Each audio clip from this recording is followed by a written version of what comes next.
ఎవరైతే అన్ని పరిస్థితుల్లో కూడా మమకారం, ఆసక్తి వంటివి లేకుండా ఉంటారో, అనగా సౌభాగ్యానికి పొంగిపోకుండా, కష్టాలకు కృంగిపోకుండా ఉంటారో, వారు పరిపూర్ణ జ్ఞానంతో కూడిన ముని అవుతారు.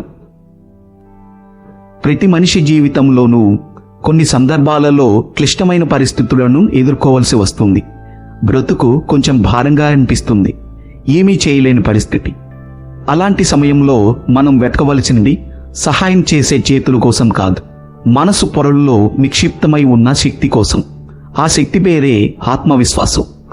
ఆత్మవిశ్వాసంతో ముందుకు వెళితే క్లిష్టమైన పరిస్థితులను ఎదుర్కొని బయటపడవచ్చు. ఎప్పుడైతే ఒక వ్యక్తి ఆత్మవిశ్వాసం కోల్పోతాడో అప్పుడు తను జీవితాన్ని కోల్పోయినట్లే. నదిలా ప్రవహిస్తున్నంతకాలం దానిని పవిత్రంగానే చూస్తాం. ఎప్పుడైతే అది సముద్రంలో కలుస్తుందో అప్పుడు అది దాని అస్తిత్వం కోల్పోతుంది. అలాగే మీరు కూడా మీలాగా ఉన్నంతకాలం సంతోషంగా ఉంటారు.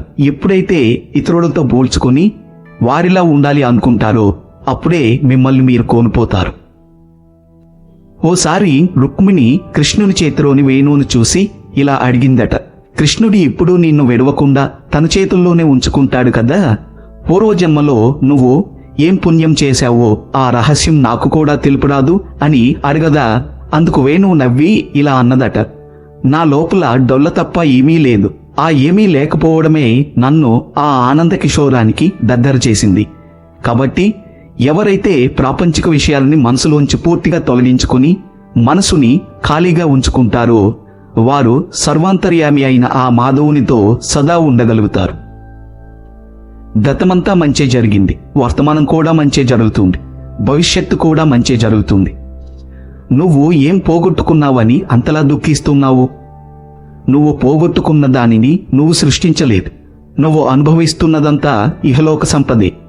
నువ్వు అనుభవించే ఈ భోగం నిన్న వేరొకరి సొత్తు, నేడు నీదయింది, రేపు వేరొకరి సొంతం అవుతుంది. మార్పు అనేది ప్రకృతి సహజ ధర్మం. అందుకే ఎల్లప్పుడూ ప్రశాంతంగా జీవించండి. ఓసారి అర్జునుడు శ్రీకృష్ణునితో ఇలా అడిగాడు, ఈ గోడ మీద ఒక సందేశం రాయి. అది ఎలా ఉండాలంటే సంతోషంగా ఉన్నప్పుడు చదివితే దుఃఖం రావాలి, దుఃఖంగా ఉన్నప్పుడు చదివితే సంతోషం రావాలి. అప్పుడు శ్రీకృష్ణుడు ఇలా వ్రాశాడట, ఈ సమయం వెళ్ళిపోతుంది, ఒకసారి ఆలోచించి చూడండి, ఇది ఎంత గొప్ప మాటో కదా. ధనంతో నువ్వు ఇల్లు కొనవచ్చు, కానీ కుటుంబాన్ని కాదు. ధనంతో నువ్వు గడియారాన్ని కొనవచ్చు, కానీ సమయాన్ని కాదు. ధనంతో నువ్వు పరుపు కొనవచ్చు, కానీ నిద్రను కాదు. ధనంతో నువ్వు పుస్తకాన్ని కొనవచ్చు, కానీ జ్ఞానాన్ని కాదు. ధనంతో నువ్వు పదవిని కొనవచ్చు, కానీ గౌరవాన్ని కాదు.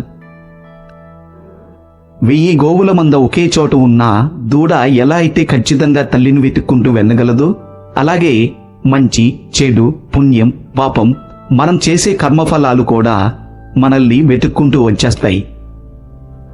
100 తప్పులు చేసిన వాడినైనా మన్నించవచ్చు, కానీ ఒకసారి మోసం చేసిన వాడిని క్షమించకూడదు. తప్పులు చేసేవాడైనా మారుతాడేమో గాని మోసబుద్ధి ఉన్నవాడు మారడు.